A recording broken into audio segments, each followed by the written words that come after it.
जय सच्चिदानंद। नमो वीतरागाय,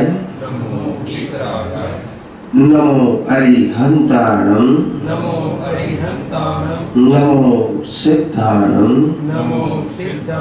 नमो आयर्याणं, नमो वत्सायाणं, नमो लोये सब साहुणं, ऐसो पंच नौकारो सब पापप्रणाशनो मंगलानंच सभ्येसिं परमं हवै मंगलम्। ओम नमो भगवते वासुदेवाय, ओम नमो भगवते वासुदेवाय, ओम नमः शिवाय, ओम नमः शिवाय। जय सच्चिदानंद। जय सच्चिदानंद। प्रत्यक्ष दादा भगवान की साक्षी में, प्रत्यक्ष दादा भगवान की साक्षी में, वर्तमान महाविद्य क्षेत्र में विद्यमान, वर्तमान महाविद्य क्षेत्र में विद्यमान तीर्थंकर भगवान श्री सिमंदर स्वामी को, तीर्थंकर भगवान श्री सिमंदर स्वामी को अत्यंत भक्ति पूर्वक नमस्कार करता हूँ। अत्यंत भक्ति पूर्वक नमस्कार करता हूँ। वात्सल्य मूर्ति श्री दादा भगवान को, वात्सल्य मूर्ति श्री दादा भगवान को अत्यंत भक्ति पूर्वक नमस्कार करता हूँ। अत्यंत भक्ति पूर्वक नमस्कार करता हूँ। 33 कोटि देवी देवताओं को, 33 कोटि देवी देवताओं को अत्यंत भक्ति पूर्वक नमस्कार करता हूँ। अत्यंत भक्ति पूर्वक नमस्कार करता हूँ। वितराग शासन देवी देवताओं को, वितराग शासन देवी देवताओं को अत्यंत भक्ति पूर्वक नमस्कार करता हूँ। अत्यंत भक्ति पूर्वक नमस्कार करता हूँ। निष्पक्षपाती शासन देवी देवताओं को, निष्पक्षपाती शासन देवी देवताओं को अत्यंत भक्ति पूर्वक नमस्कार करता हूँ। अत्यंत भक्ति पूर्वक नमस्कार करता हूँ। इस क्षेत्र के रक्षक देवी देवताओं को, इस क्षेत्र के रक्षक देवी देवताओं को अत्यंत भक्ति पूर्वक नमस्कार करता हूँ। अत्यंत भक्ति पूर्वक नमस्कार करता हूँ।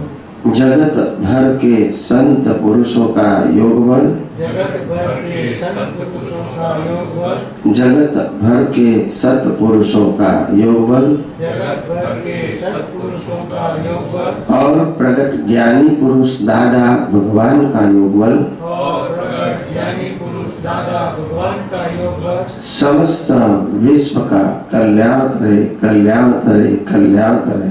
समस्त विश्व का कल्याण करे, कल्याण करे, कल्याण करे और कल्याण करने का निमित्त बनने की, और कल्याण करने का निमित्त बनने की हम सब महात्माओं को, हम सब महात्माओं को परम शक्ति दे, शक्ति दे, शक्ति दे। परम शक्ति दे, शक्ति दे, शक्ति दे।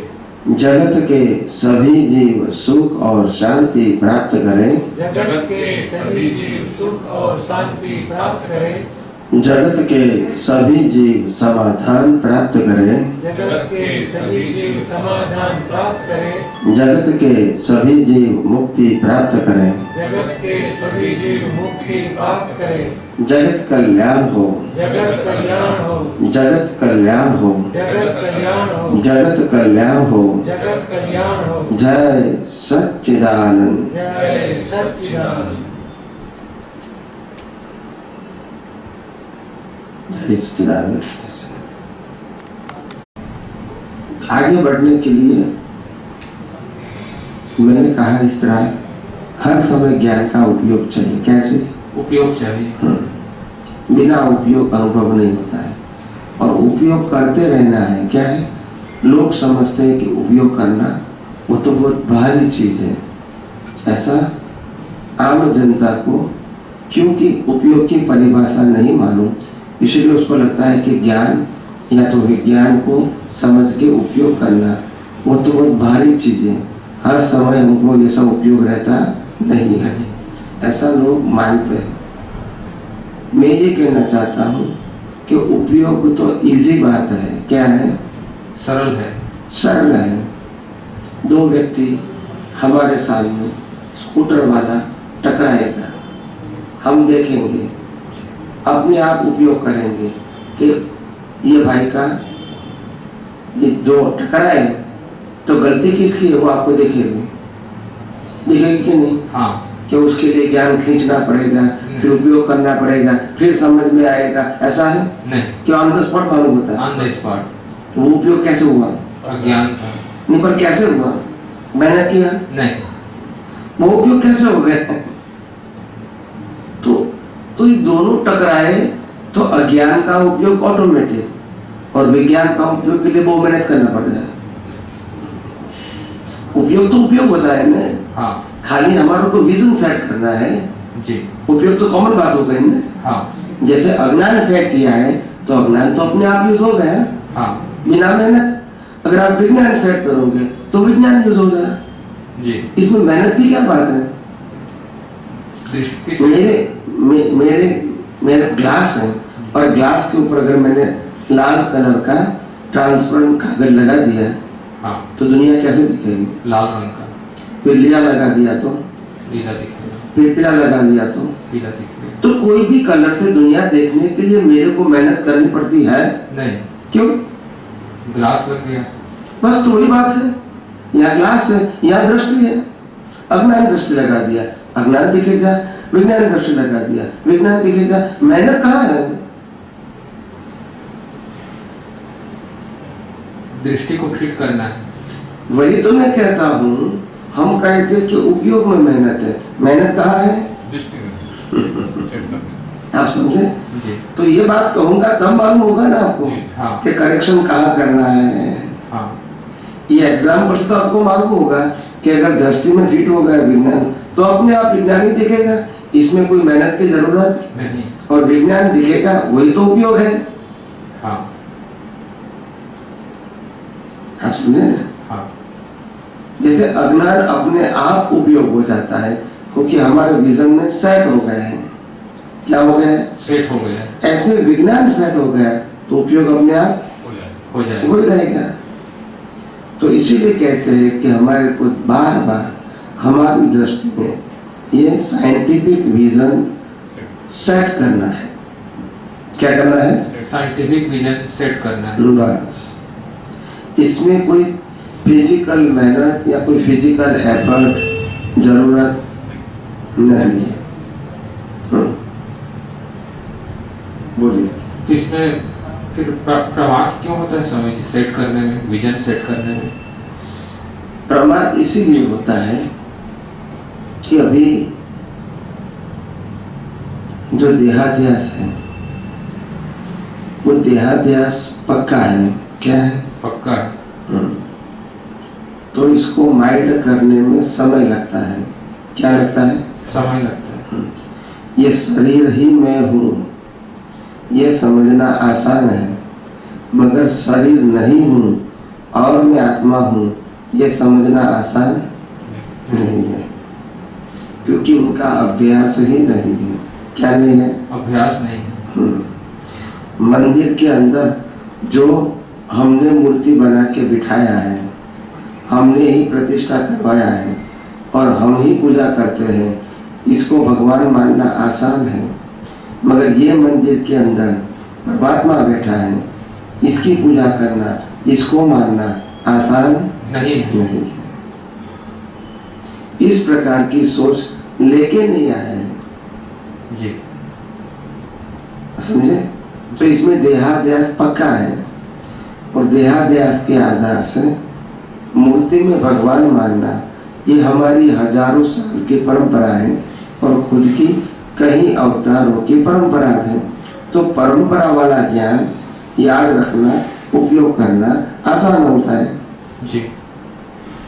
नया ज्ञान सुन के उसको सेट करके उपयोग करना आसान नहीं होता है। समझ में आया? जी। तो इसीलिए विज्ञान जो है वो बार बार दृष्टि से उपयोग करना पड़ता है और दृष्टि में सेट करोगे तभी उपयोग होगा, नहीं तो नहीं होगा। जी। तो इसीलिए हम अपने व्यवहार जीवन में जो जीते हैं, बार बार प्रैक्टिस करते रहो। मंदिर में भगवान जितनी बार देखते हैं या मंदिर को देखते हैं, आपको मालूम है कि मंदिर के अंदर भगवान है कि नहीं है? अगर आपने 100 बार मंदिर देखा तो 100 बार भगवान के मंदिर के अंदर भगवान है, वो याद रहेगा कि करना पड़ेगा? रहेगा। तो मंदिर में भगवान है वो तो याद रहता है। प्रकृति के अंदर परमात्मा है वो याद नहीं रहता है। इसकी जानकारी है। क्या है? जानकारी। मंदिर में भगवान है इसकी जानकारी है, और प्रकृति में परमात्मा है इसकी भी जानकारी है। दोनों जानकारी है, मगर वो जानकारी मंदिर में भगवान है वो हमारे लिए आसान है, मगर जितने लोग देखेंगे इसमें परमात्मा देखना आसान नहीं, क्योंकि अभ्यास नहीं, क्योंकि हमारी दृष्टि में सेट नहीं हो। अगर 100 बार हम हस्बैंड को देखेंगे या तो हस्बैंड वाइफ को देखेंगे तो 100 में से 100 बार वही दिखेगा कि ये हस्बैंड है वाइफ है। बिना प्रैक्टिस किए नहीं समझ में आया, बिना प्रैक्टिस किए याद रहता है। 100 में से 100 बार 100% पास, एक भी बार फेल नहीं। मगर प्रकृति में परमात्मा देखना है उसमें पास नहीं होता है, क्योंकि हमने इस प्रकार का विजन सेट ही नहीं किया है। नॉलेज है, क्या बताया? नॉलेज है, विजन सेट नहीं किया है। हमने यही विजन सेट किया कि मंदिर में भगवान है, तो मंदिर में भगवान है कोई कहेंगे आप देखेंगे तो नो कंफ्यूजन, क्योंकि सेट हो गया है। क्या है? सेट हो गया। प्रकृति में भगवान है वो सुना है मगर वो सेट नहीं हुआ है, नहीं हुआ है। जो बार बार प्रकृति में परमात्मा देखने के लिए प्रकृति ही बीच में आ जाती है। क्या आ जाती है? प्रकृति बीच में आती है। मंदिर पुराना है नया है, एसी है नॉन एसी है, मंदिर जीर्ण हो गया है, मंदिर लेटेस्ट टेक्नोलॉजी वाला है, सब कुछ है, कैसा भी मंदिर होगा, पर एक विजन क्लियर है कि मंदिर में भगवान है, इसमें कोई कंफ्यूजन नहीं है। नहीं। मगर ये इंसान देखेंगे तो ये इंसान तो ऐसा है, अच्छा है, बुरा है, पढ़ा हुआ है, अनपढ़ है, पैसे वाला है, गरीब है, यही दिखेगा। इसमें भगवान है वो देखने की प्रैक्टिस है नहीं है। हम मानते हैं कि शरीर के अंदर परमात्मा है, आत्मा है, मानते हैं, मगर प्रैक्टिस नहीं है। तो क्या करेंगे? फिर नॉलेज कितना काम लगेगा? कुछ काम नहीं आता है। प्रैक्टिस की जरूरत है। क्या है? प्रैक्टिस।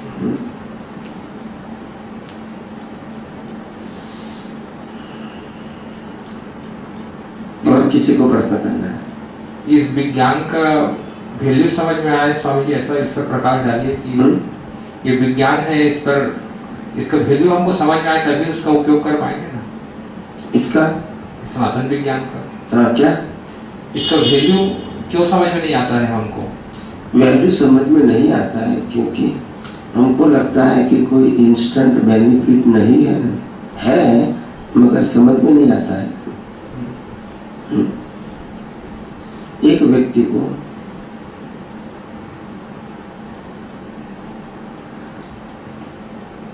जब मैंने अपमान किया, एक व्यक्ति ने दूसरे व्यक्ति का अपमान किया, यानी मेरा किसी ने अपमान कर दिया, और अपमान करने के बाद मेरे पास व्यवहार दृष्टि है कि ये व्यक्ति ने मेरा अपमान किया, तो ये अपमान करने की प्रक्रिया तो 1 मिनट से भी कम समय में खत्म हो गई। मगर मेरे दिमाग में ये जो ज्ञान है, अपमान किया वो ज्ञान, वो मेरा पूरा दिन और रात भी बिगाड़ देगा, क्योंकि अहंकार बीच में आएगा ना। अभी यही संजोग बना है। अगर मेरे पास विज्ञान है तो वही संजोग में मालूम होता है कि ये बोलने वाले की और सुनने वाले की दोनों की स्वतंत्रता नहीं है, ये दोनों कुदरती रचना है और मैं कुदरती रचना से मुक्त ऐसा शुद्धात्मा हूँ। तो फिर उन्होंने क्या कहा, ये शरीर ने क्या सुना, वो इम्पोर्टेंट नहीं रहेगा, क्योंकि कुदरती रचना है और तो कुछ लेन देन है ही नहीं, और कुछ लेन देन है ही नहीं, तो याद तो रखना नहीं है। आप समझे ना जी। तो जब विज्ञान होता है तो इससे अलग रहना आसान हो जाता है। तो फिर न दिन बिगड़ता है न रात बिगड़ती है, ये पहला बेनिफिट। और दूसरा बेनिफिट, उसके प्रति राग द्वेष नहीं होंगे, वो दूसरा बेनिफिट। मगर पहला बेनिफिट तो इंस्टेंट होगा। कैसे होगा? इंस्टेंट होगा। जैसे प्रयोग करेंगे अनुभव होगा। अज्ञानी को अज्ञान का अनुभव होता है और विज्ञानी को विज्ञान का अनुभव होता है। तुरंत लाभ मिलेगा। तुरंत अज्ञान का मिलता है तो विज्ञान का क्यों नहीं मिलेगा? स्वामी जी, इसके अंदर में 5 आज्ञा कैसी आती है वो समझा दो सभी को। विज्ञान में आती है वो समझाओ।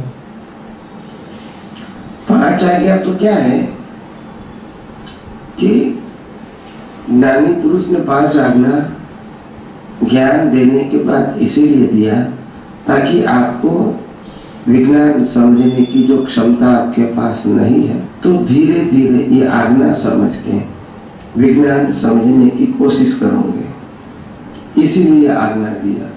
तो आज्ञा तो सिंपल थी कि व्यवहार दृष्टि और निश्चय दृष्टि। व्यवहार से मैं नामधारी हूँ, देहधारी हूँ, निश्चय से मैं शुद्धात्मा हूँ।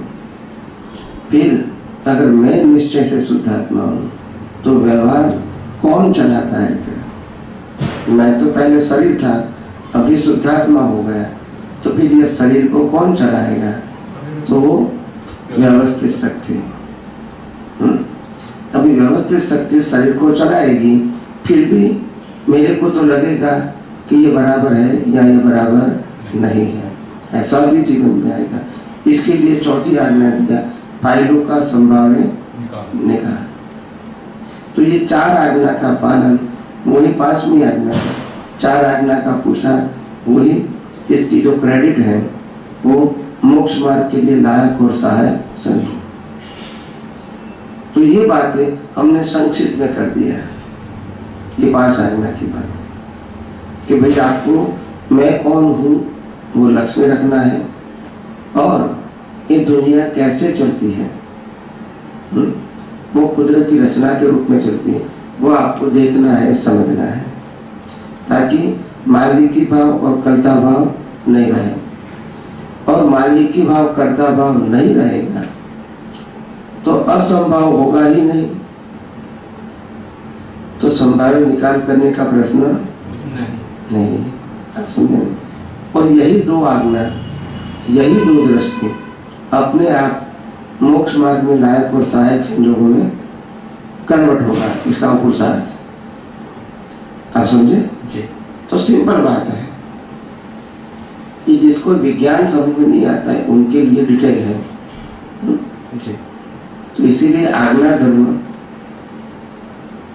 जिनको विज्ञान समझ में नहीं आता है उनके लिए तो जरूरी है। विज्ञान समझने पर आज्ञा धर्म पालन हो जाता है अपने आप हो जाता है। पांचवी कक्षा में पास होकर 6ठी कक्षा में पढ़ते हैं तो 5वीं कक्षा का नॉलेज आपके पास अपने आप रहता है, भले पढ़े 6ठी करते हैं जी। तो विज्ञान आगे का है तो उसके नीचे का तो अपने आप रहेगा जी। नहीं रहेगा। मैं 5वीं कक्षा में पास होकर 6ठी में गया, अभी पढ़ाई करता हूँ 6ठी की, तो 5वीं कक्षा की कोई प्रश्न करेंगे तो मैं उत्तर दे सकूंगा कि नहीं? दे सकेंगे।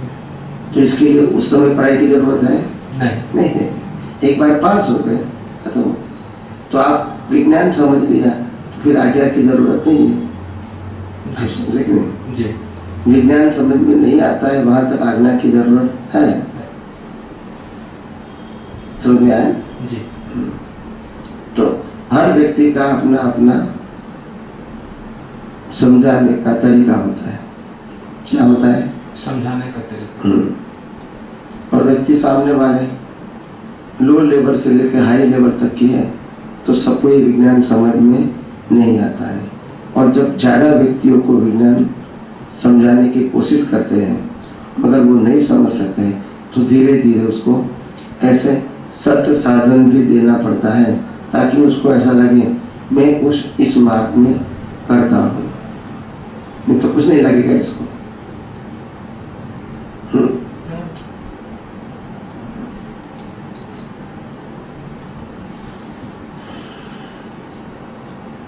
किसी को पूछना है तो पूछो। अच्छा पास रखो।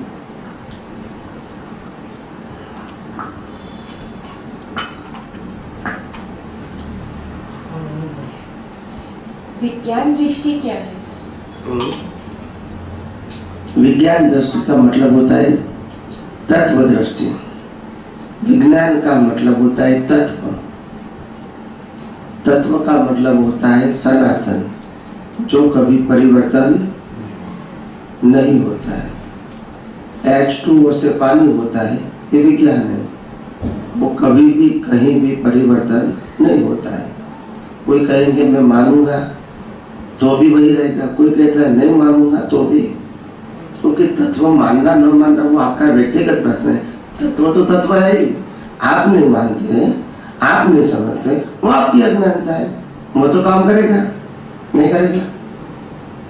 अगर मैं मुसलमान हूँ और मैं कहता हूँ कि मैं पुनर्जन्म को नहीं मानता हूँ तो नहीं होगा ना? है? होगा। क्यों? मैं तो नहीं मानता हूँ। पुनर्जन्म तो होगा। है? होगा नहीं मगर मैं नहीं मानता हूँ तो तब भी होगा तो सही। क्यों? क्यों होगा? शाश्वत। मतलब कुदरत का कानून व्यक्ति की मान्यता के मुताबिक काम नहीं करता है। चोर कहेगा कि मैं चोरी करूंगा, ये मेरी जिम्मेदारी है, तो कुदरत का काम लागू नहीं होगा। बस तो कुदरत का कानून आपकी मान्यता के ऊपर काम नहीं करता है। आपके पास ज्ञान नहीं है तो वो क्या करेंगे? आप समझे? और इसीलिए ये कुदरत का कानून समझना जरूरी है। ये किसी ने बनाया नहीं है, आप समझे? तो इसीलिए पूरी सृष्टि है वो चलती है कुदरत के कानून से। देश या धर्म के कानून से दुनिया नहीं चलती, कुदरत के कानून से चलती है कि सूर्य, चंद्र, तारा, ग्रह, नक्षत्र, भक्ति और कर्म और कर्मफल, इसका मैनेजमेंट कौन करता है? गवर्नमेंट करती है। तो कुदरत आप नहीं मानोगे तो भी अब दिन रात तो हो गई। आपके मानने से, आपके जागने से होने वाला नहीं है। वो तो अपने स्वभाव में ही काम करता है कानून के मुताबिक। ऐसा हमारे जीवन के अंदर भी हम जो कुछ भी कर्म करेंगे इसका फल भी कुदरत देगा, फिर हम फल को स्वीकार करें या न भी करें, वो तो कानून के मुताबिक रिजल्ट देगा। मगर हम स्वीकार नहीं करेंगे क्योंकि हमको दिखता नहीं है कि हमने कुछ किया नहीं है। अभी ऐसा क्यों करते हैं? तो कुदरत कहती है ये तुम्हारे ये फल दे रहा हूँ, ये बर्थ के कर्म का फल नहीं है। पूरी लाइफ तुम्हारी ये बर्थ की पिछले अवतार के कर्मों का फल है। अंतिम श्वास तक तुम्हारा कर्म पिछले अवतार का है और आप इसका उत्तर ढूंढते हो इस बर्थ में। मिलेगा? टैली होगा? नहीं होगा। बस यही तो कंफ्यूजन है। कंफ्यूजन यही तो है। भाव कर्म के अनुसार मिलता है या पुण्य के प्रभाव से? पुण्य कहो, पाप कहो, वो भी तो कर्म है। वो भी क्या है? कर्म। ये पाप कर्म पुण्य कर्म वो भी तो कर्म है। तो पाप और पुण्य दोनों कर्म है, और पाप और पुण्य के पीछे हमारे कर्मों के भुगतान की डिजाइन है। क्या है? डिजाइन के मुताबिक पाप और पुण्य के भुगतान मिलते हैं। तो डिजाइन कैसी भी हमारी है, मगर अच्छी डिजाइन होते हुए भी अगर पुण्य नहीं है तो वो डिजाइन पास नहीं होगी। कोई कहता है मेरे को बहुत बड़ा बंगला चाहिए, वो भाव करता है, मगर नेक्स्ट बर्थ में नहीं मिलता है क्योंकि उसका पुण्य नहीं है। तो भाव के साथ भाव को पास करने के लिए पुण्य भी चाहिए। जैसे मेरे को कोई चीज खरीदना है और खरीदने के बाद मैंने उसको चेक दे दिया, मगर चेक तब पास होगा जब मेरे अकाउंट में बैलेंस होगा। हाँ क्या ना? मेरे को चीज पसंद आ गई, ले लिया, मैंने चेक लिख लिया और बैलेंस नहीं है तो क्या होगा? तो पसंदी और खरीदना इतना ही काफी है कि बैलेंस भी चाहिए। तो भाव करना इतना काफी नहीं है, साथ में पुण्य भी चाहिए। समझ में आया? धर्म और अध्यात्म विज्ञान में क्या फर्क है? धर्म तो फॉर्मेट है। क्या है? फॉर्मेट। अलग अलग प्रकार के फॉर्मेट है, अलग अलग टाइटल वाले फॉर्मेट है। फॉर्मेट एक ही प्रकार का है, सिर्फ टाइटल चेंज होता है। क्या होता है? Title change. हर धर्म में एक ही फॉर्मेट है, सिर्फ टाइटल चेंज होता है। हर धर्म के अंदर एक भगवान का सिंबल होता है, फिर एक गुरु का सिंबल होता है, फिर एक मंदिर का सिंबल होता है, फिर मंत्र का सिंबल होता है। आप समझे? फिर रिचुअल्स होता है, अलग अलग हर धर्म में होती है। तो रिचुअल्स का सिंबल है, फिर डिसाइपल्स और फॉलोअर्स का सिंबल है, फिर शास्त्र का सिंबल है, और फिर संस्था का सिंबल है। ये प्रक्रिया, ये फॉर्मेट हर धर्म में इक्वल है। टाइटल चेंज हो जाता है। क्या हो जाता है? चेंज हो जाता फॉर्मेट वही रहेगा। आप यहाँ पर कृष्ण राम महावीर को मुकेंगे, या कृष्ण आएगा, या राम आएगा, या शिव आएगा, या स्वामीनारायण आएगा, पर सिंबल तो रहेगा। यहाँ आपके गुरु आएंगे, वहां उसका गुरु आएगा, तो गुरु तो रहेगा। यहाँ मंदिर भी रहेगा सब में, यहाँ मंत्र भी रहेगा। रहेगा कि नहीं? रहेगा। तो ये धर्म है। शास्त्र भी रहेगा सबका, रिचुअल्स भी रहेगी, संस्थाएं भी रहेगी। तो डिफरेंस क्या है? डिफरेंस क्या है? एक धर्म और दूसरे धर्म में अंतर क्या है? कोई नहीं है, सिर्फ मान्यता, सिर्फ मान्यता। तो सिंबल बदलने से सनातन सत्य समझ में नहीं आता है। समझ में आया?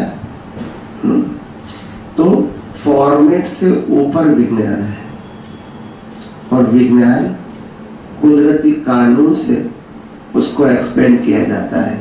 फॉर्मेट से एक्सप्लेन नहीं होता है। फॉर्मेट से तो धर्म एक्सप्लेन होते हैं।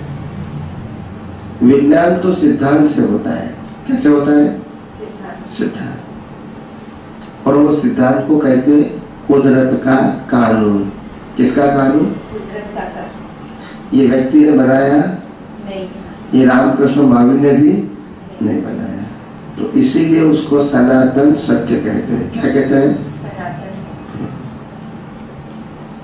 वो जितना समझ में आएगा इतना आप फॉर्मेट में से बाहर निकलोगे,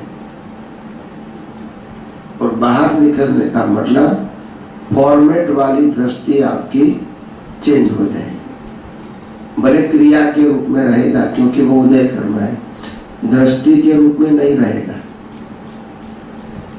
और जैसी दृष्टि वैसी सृष्टि, जैसी क्रिया वैसी सृष्टि नहीं है। तो कीमत किसकी है? दृष्टि। तो साइंस आपकी दृष्टि ही चेंज करता है, मन वचन काया को परिवर्तन नहीं। नहीं करता। तो इसीलिए यहाँ गुरु धर्म क्रिया बदलना ये सब्जेक्ट नहीं है। दृष्टि को बदलना वो हमारा सब्जेक्ट है। क्रिया कोई भी है, कोई मतलब नहीं, क्योंकि ये शरीर का धर्म है। क्या है? आज तुम जैन हो तो पैदा होते ही जैन हो, और जैन होने के नाते आप जैन धर्म का पालन करते हो, तो वो कुल धर्म है। क्या है? तो शरीर पैदा हुआ, शरीर को धर्म मिला, कुल धर्म, वो शरीर वो धर्म का पालन करता है। इससे आत्मा से क्या मतलब? दूसरे अवतार में वैष्णव धर्म में पैदा होगा तो वैष्णव धर्म का पालन करेगा। तीसरे अवतार में ब्राह्मण के घर में पैदा होगा, ब्राह्मण धर्म का पालन करेगा। इसमें आत्मा से क्या मतलब है? बस। तो कुल धर्म और मूल धर्म दोनों क्या है? कुल धर्म प्रकृति का है और मूल धर्म है दृष्टि का। तो दोनों के बीच में कोई झगड़ा नहीं है, दोनों अपनी जगह पे सही है। समझ में आया? तो विज्ञान सिद्धांतों के ऊपर आधारित है और सिद्धांत तत्व के ऊपर आधारित है। ये पूरी सृष्टि 6 तत्वों से बनी है। कितने? 6 सनातन तत्व। एक तत्व है आत्मा, जिसको चेतन कहते हैं। दूसरा है जड़ तत्व, जो 5 इंद्रियों से अनुभव में आता है। ये सब जड़ है। क्या है?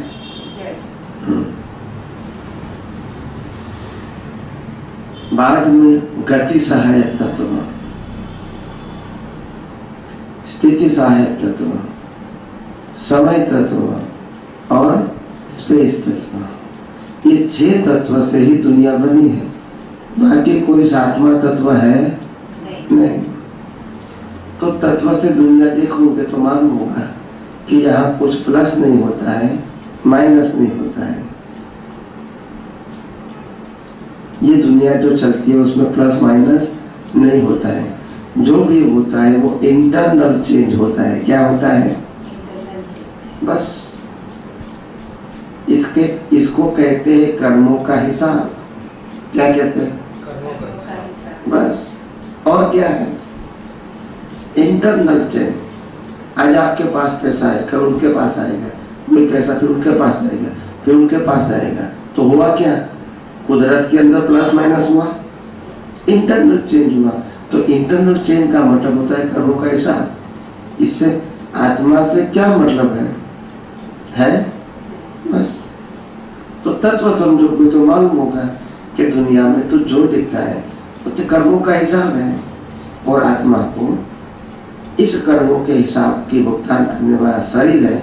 इससे कोई कंसर्न नहीं है, क्योंकि अंत में जिन शरीर के साथ हिसाब है पाप और पुण्य का, व्यक्ति साधन संपत्ति संबंध का, इस शरीर को तो जला दिया जाएगा। आत्मा तो जलने वाला नहीं है। तो फिर इसके हिसाब से आत्मा को क्या कंसर्न? क्योंकि उसको जलाने के बाद भी आत्मा है, आज भी है और बाद भी है। तो उसको तो कोई कंसर्न है ही नहीं। और जब इसके साथ कंसर्न नहीं है तो उसके साथ जुड़े ही है हिसाबों के साथ कंसर्न आत्मा को हो सकता है? नहीं हो सकता है। तो आत्मा में रहना, इसीलिए वितराग रहना आसान है। शरीर में रह के वितराग रहना पॉसिबल नहीं है। समझ में आया कि नहीं? सभी आत्माओं को शरीर प्राप्त होता है। जो भी जीव इस संसार में पैदा होता है सभी को शरीर मिलेगा ही। बिना शरीर तो आत्मा होता नहीं। बिना शरीर आत्मा सिर्फ सिद्ध क्षेत्र में होता है, जहाँ शरीर नहीं है और शरीर की जरूरत भी नहीं। यहाँ कोई जीव बिना शरीर वाला होता नहीं है। बिना आत्मा वाला शरीर होता है जिसको हम डेड बॉडी कहते हैं। क्या बोलते हैं? बिना आत्मा वाला शरीर होता है जिसको हम डेड बॉडी कहते हैं। मरने के बाद भी 1 दिन 2 दिन 4 दिन 5 दिन 10 दिन रखेंगे, मगर वो बिना आत्मा वाला है। क्या है? समझ में आया ना? मगर कोई व्यक्ति को कहेंगे कि ये व्यक्ति जीवित है, उसके अंदर आत्मा है कि नहीं, तो ऐसा कोई नहीं होगा। और कोई आत्मा भी संसार में ऐसा नहीं होगा जिसको शरीर नहीं है, नहीं तो फिर जन्म यहाँ आने की जरूरत ही नहीं है ना। संसार में जो भी आत्मा है, इसको कर्मों की भुगतान के लिए संसार में है, और कर्मों की भुगतान के लिए शरीर चाहिए। बिना शरीर तो कर्मों की भुगतान नहीं होती है। तो संसार में तो कोई भी आत्मा बिना बॉडी नहीं होगा, है ना? समझ? और प्रश्न करना है तो करो। बिना बॉडी का निबोध में भी तो रहता है ना स्वामी। आपने बताया कि सूक्ष्म आत्मा जो है उस क्षेत्र में जाते हैं, उसकी बॉडी नहीं होती है, राइट? इनको सभी को प्रश्न होगा तो आत्मा रहता कैसा है उधर में, कुछ जरा समझाइए। शीतल क्षेत्र में बॉडी ही नहीं है तो वो तो स्वभाव से रहता है, उसमें रहने की कोई जरूरत। बॉडी होगी तो उनको प्रश्न होता है, घर चाहिए, खाना चाहिए, परिवार चाहिए, व्यवहार चाहिए, पढ़ना चाहिए, पैसा चाहिए, सब कुछ चाहिए, क्योंकि बॉडी है। आत्मा को ये सब कुछ चाहिए, परिवार भी नहीं चाहिए। न पैदा होना है, न जीना है, न मरना है, एक ही स्वभाव। क्या बताया? इनको और कुछ चाहिए नहीं है। और इसीलिए जो सीधे क्षेत्र के आत्मा होते हैं, इसको जीवन नहीं बोलते हैं। जीवन इसको बोलते हैं जिसका जन्म, जीवन और मृत्यु होता है। आप समझे? जो शाश्वत होते हैं इसको लाइफ नहीं बोलते हैं, जो टेम्पररी होता है इसको लाइफ बोलते हैं। तो वहाँ आत्मा को कुछ नहीं चाहिए, जरूरत भी नहीं है और है भी नहीं। बोलिए। स्वामी जी, जो केवली होते हैं वो माँ के गर्भ होते हैं, और जो उनका देह छूटता है तो जो उनका ज्ञान का लेवल होता है वो सेम रहता है कि वो जब वो ग्रोथ बॉडी ग्रोथ है तो वो बढ़ता है। वो जो केवली होते हैं, जैसे महावीर स्वामी हैं, माँ के गर्भ में थे, और जब उन्होंने शरीर छोड़ा तो उनका जो ज्ञान का लेवल था वो सेम था कि वो एज बढ़ती गई तो ज्ञान का लेवल बढ़ता गया। इसमें लेवल होता ही नहीं, केवल ज्ञान में लेवल होता ही नहीं। तो इंद्र, एक वीडियो था उसमें इंद्र भगवान ने बोला कि जब वो उनकी एज 30 के आसपास थी तो बोले कि अब महावीर स्वामी को केवल ज्ञान का समय आ गया है। तो ये क्या है? 30 साल केवल ज्ञान का नहीं, 30 साल में दीक्षा लिया था। मैं बोले याद नहीं है, बट बोले कि अब महावीर स्वामी केवल ज्ञान का समय आ रहा है, वो केवल ज्ञानी, वो केवल ज्ञान होगा। वो तो केवल ज्ञान का समय आया का मतलब केवल ज्ञान की ड्यू डेट। क्या ड्यू डेट? समझा नहीं? ड्यू डेट नहीं समझा? नहीं, ड्यू डेट समझा, बट केवल ज्ञान का ड्यू डेट समझा नहीं। तो जो समय पे केवल ज्ञान हुआ वो समय केवल ज्ञान का ड्यू डेट हुआ, उस तारीख में केवल ज्ञान हुआ। तो माँ के बर्थ में वो उनको केवल ज्ञान हो गया होगा। माँ के गर्भ में नहीं होता है, उसमें स्पष्ट वेदन होता है। क्या होता है? स्पष्ट वेदन। इसको थोड़ा बताइए। स्पष्ट वेदन होता है, केवल ज्ञान नहीं होता है। स्पष्ट वेदन का मतलब होता है आत्मा का स्पष्ट अनुभव। अभी उनमें कोई कंफ्यूजन नहीं है, कोई पुरुषार्थ बाकी नहीं है। जब माँ के गर्भ में थे तो उनको थोड़ा बहुत कंफ्यूजन था? कोई भी नहीं। स्पष्ट वेदन की मैंने परिभाषा नहीं बताया। आत्मा का स्पष्ट अनुभव, कोई प्रकार का कंफ्यूजन नहीं। माता के गर्भ में से ही कोई अज्ञान नहीं, समझे? इसको कहते हैं स्पष्ट वेदन। जीवन ज्ञान केवल ज्ञान होता है जो परमानेंट होता है, समय के लिए भी विक्षेप नहीं होता है, वो केवल ज्ञान है। तो स्पष्ट वेदन में क्योंकि ड्यू डेट नहीं है तो समय के लिए भी अपने आप विक्षेप होता है, यानी 48 मिनट कंटिन्यूस रहता नहीं, समय के लिए विक्षेप होता है। समय का मतलब होता है सेकंड का भी 1000वां भाग। क्या बताया? सेकंड का जवाब समझ में आया? जी तो वो प्रमाद नहीं है। क्या नहीं है? प्रमाण। क्योंकि ड्यू डेट नहीं है तो 48 मिनट कंटिन्यूस नहीं रहेगा। और जब केवल ज्ञान आएगा तो 48 मिनट रहेगा, फिर परमानेंट, फिर समय का भी विक्षेप नहीं होगा। बस तो अरिहंत भगवान को तो माता गर्भ से स्पष्ट वेदन, तो जो केवली है सिर्फ उनको भी माता के गर्भ से स्पष्ट वेदन होता है। सबको लास्ट बर्थ में सबको होता है। लास्ट बर्थ का मतलब ही यही है। केवली तीर्थंकर वो तो पोस्ट हो गई, मगर लास्ट बर्थ तो दोनों का कॉमन ही है। पदवी तीर्थंकर की है, पदवी केवली की है, मगर दोनों का लास्ट बर्थ है। तो एक ही प्रिंसिपल, लास्ट बर्थ में हर जीव को माता के गर्भ में से ही स्पष्ट वेदन होता है, फिर वो तीर्थंकर है या केवली। अच्छा, अवधि ज्ञान हो या ना हो, ना भी हो सकता है केवली को ऐसा। अवधि ज्ञान की तो जरूरत नहीं है। केवल ज्ञान में पूरा ब्रह्मांड दिखता है, अवधि ज्ञान की क्या जरूरत है? केवली हाँ, ये तो शास्त्र में लिखा है कि पहले 3 ज्ञान होता है माता के गर्भ में, मति ज्ञान, श्रुत ज्ञान, अवधि ज्ञान। फिर दीक्षा लेते हैं तो चौथा ज्ञान होता है मन प्रज्ञान, फिर होता है केवल ज्ञान। ऐसे हमारे शास्त्रों में लिखा है, बराबर है। तो वो ज्ञान जो बताया है वो व्यवहार ज्ञान है। क्या है? व्यापार। वो चारों में से एक ज्ञान भी नहीं होगा तो भी केवल ज्ञान होगा। तो 4 ज्ञान जरूरी नहीं है। आप समझे ना? तो इसीलिए ये बात समझनी है कि उनके जीवन में जो लोग केवल ज्ञान प्राप्त करने वाले हैं वो सभी जीव लास्ट बर्थ के अंदर माता के गर्भ के अंदर से ही स्पष्ट वेदन होता है। फिर इसको मति ज्ञान, श्रुत ज्ञान, अवधि ज्ञान हो गया न हो गया कोई मतलब ही नहीं है। ये प्राकृतिक ज्ञान है। क्या है? मति ज्ञान, श्रुत ज्ञान, अवधि ज्ञान और मनोपरि ज्ञान, ये चारों 4 ज्ञान प्राकृतिक हैं और केवल ज्ञान है वो आत्मिक ज्ञान है।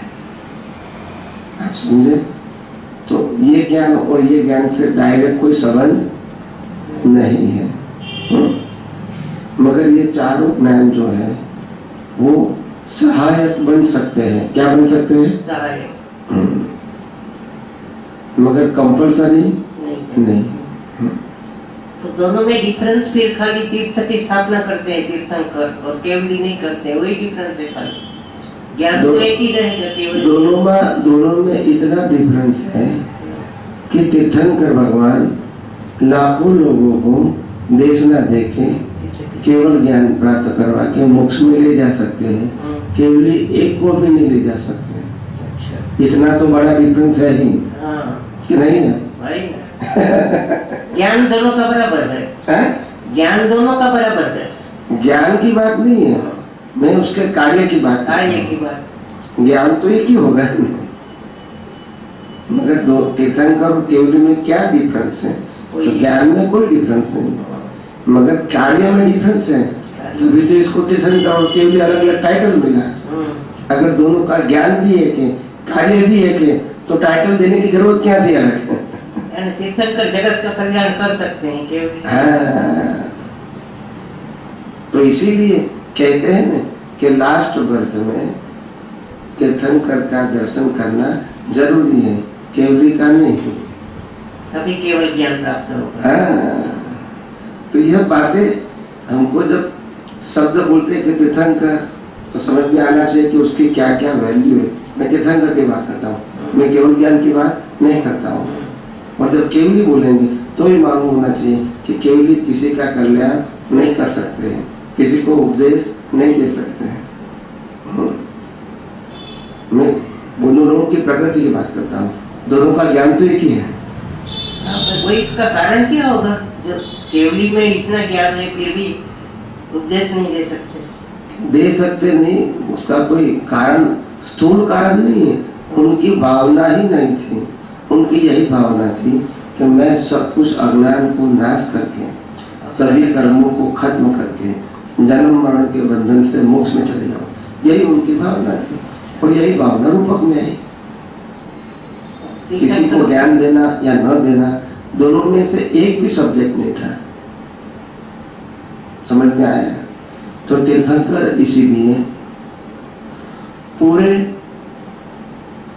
सतयुग के अंदर तीर्थंकर तो 24 होते हैं और केवली तो अनेक होते हैं। केवल तीर्थंकर अनेक नहीं होते, उनकी लिमिटेड नहीं। केवली कितने भी हो सकते हैं, उनकी कोई लिमिट नहीं।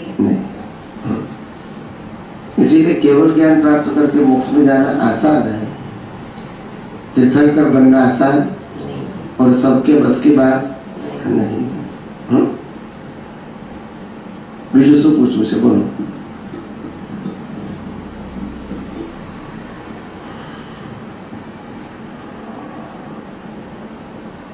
तीर्थंकर की तो बहुत जन्मों से वो भावना होगी जगत कल्याण की, पिछले जन्म से नहीं, अगला तीसरा भाव में नहीं कितने अवतारों से अवतारों की है ना अभी तीर्थंकर।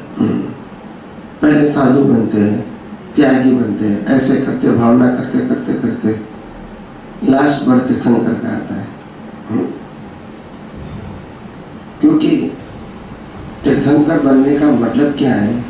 अपना जीवन संसारी अवस्थाओं में बिताना नहीं है, अपना जीवन लोगों के आत्मकल्याण के लिए बिताना है।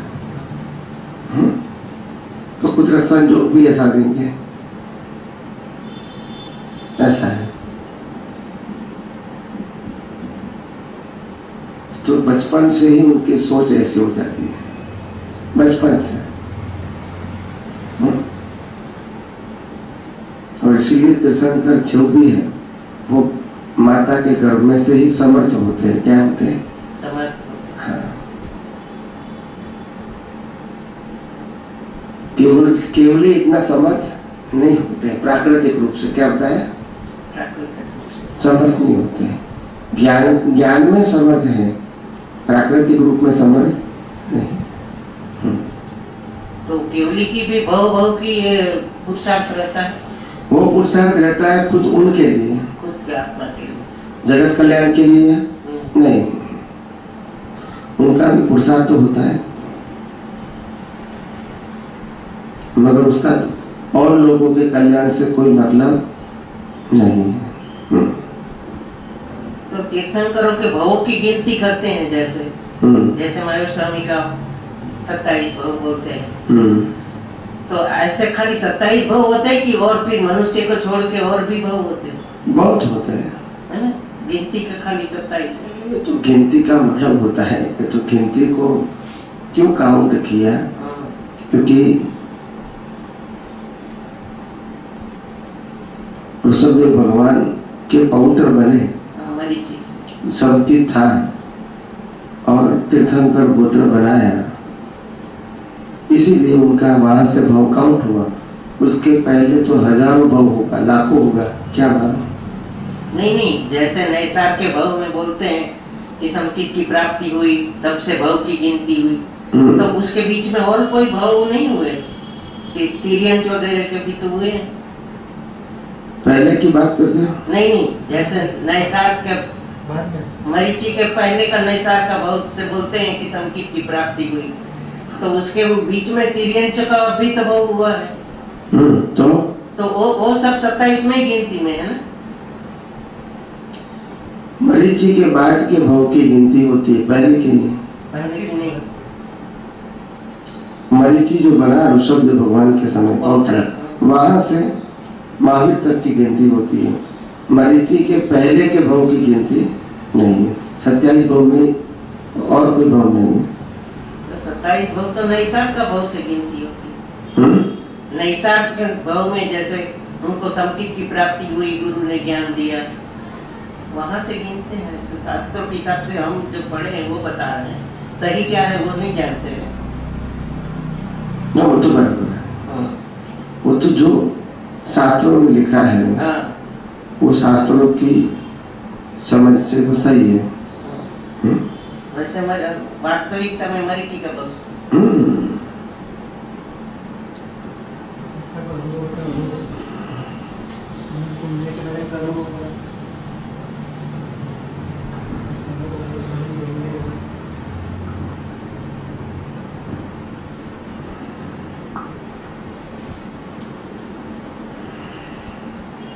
जय सच्चिदानंद। जैसे आज से 2 साल पहले ज्ञान तो लिए मुझे लगभग 12 साल हो गए थे दादा भगवान का अडाला से। और स्वामी जी का जो सत्संग सुना मैंने यूट्यूब में, उसके बाद पहला ही जो सत्संग सुना था मैं, उसमें मेरी कितनी ही भ्रांतियां थी जो पहले समझ में नहीं आया था। वो एक ही सत्संग सुनने के बाद मेरे को क्लियर हो गया वो। तो उस टाइम से मेरे को इतना जबरदस्त लगा कि अब मेरे सारे प्रॉब्लम हल हो गए हैं। इस टाइप का मेरे को फील हुआ, अनुभव हुआ।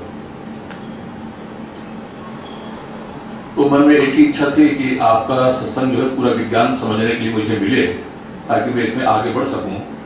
उस दिन से मेरा प्रयास अभी तक चल रहा है और जितने भी सत्संग सुनता हूँ कुछ न कुछ नई बातें मेरे को क्लियर होते जाती है। ये मेरा अपना अनुभव ही।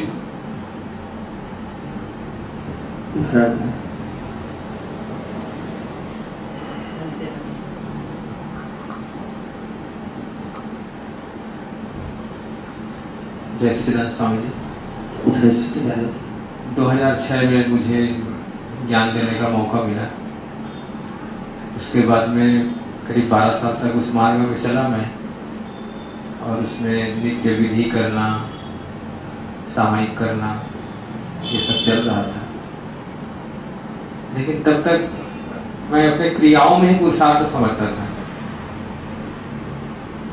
फिर करीब ये 2 साल पहले आपका यूट्यूब पे सत्संग सुना, उससे मुझे भी परिवर्तन लगा और लगा कि यही मार्ग पकड़ने जैसा है, ऐसा लगा।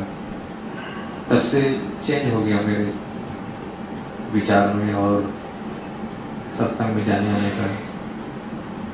और तब से इसी मार्ग पर चल रहा हूँ और इसको फॉलो करने पर मुझे हल्का अनुभव हो रहा है, बोझ कम है इसमें। ये तो पहले वाला रास्ते में तो क्रिया पर आधारित था ना, पुरुषार्थ था, तो क्रिया नहीं होता तो उसका बोझ रहता था। इसमें अभी ऐसा नहीं है और विज्ञान को ही अभी समझने का प्रयत्न कर रहा हूँ और उसको उपयोग करने का भी कोशिश करता हूँ बीच बीच में। अभी इसी रास्ते पर चल रहा हूँ। जय सच्चिदानंद। जय सच्चिदानंद।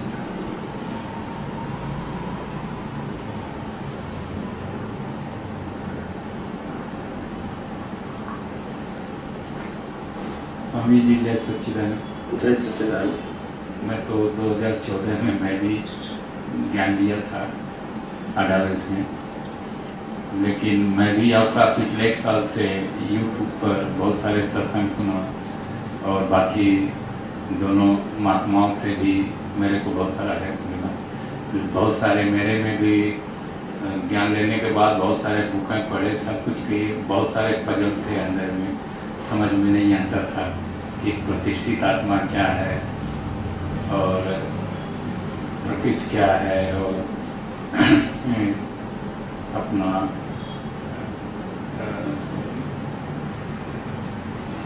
ये नेचर ऑफ लॉ जो है वो क्या है, ये सारे सब कुछ ये सुनने के बाद अब महसूस होता है कि सारे मैक्सिमम प्रॉब्लम सॉल्व हो गए हैं, लेकिन यही है अभी मेरा जो प्रैक्टिकल जो होना है उसी पर धीरे धीरे प्रयास कर रहे हैं, और अब आगे कितना सफलता मिलता है और उसको आपके सनेट में रख करके उसको प्राप्त करना है।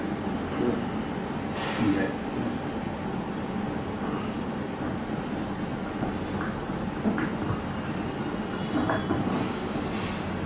स्वामी जी जैसे सर, मैं 2016 में ज्ञान लिया था, लेकिन ये सब पारायण भी कई अटेंड किया, और लेकिन क्लैरिटी इतनी नहीं आ पाई। लेकिन जब से यूट्यूब पर पिछले 1 साल से मैं सत्संग आपका सुन रहा हूँ,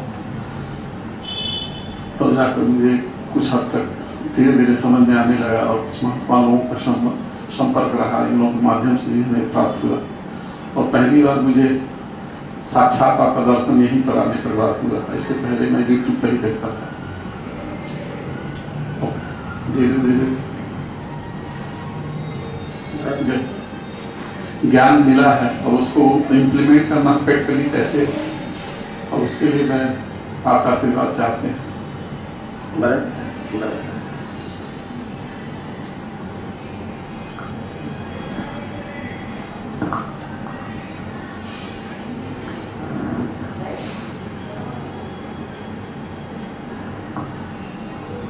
स्वामी जी जय सच्चिदानंद। ये कृष्ण भगवान जो थे, अर्जुन को उन्होंने ज्ञान दिया, दृष्टि परिवर्तन की, और अर्जुन मतलब पूरा लड़ाई लड़े और वो मोक्ष चले गए। लेकिन कृष्ण भगवान को क्यों नहीं मोक्ष हुआ? उनका मतलब क्या था? कैसे? जिसका अभी कर्म बाकी है तो मोक्ष कैसे होगा? ज्ञान होने का मतलब ये नहीं है कि आपके कर्म खत्म हो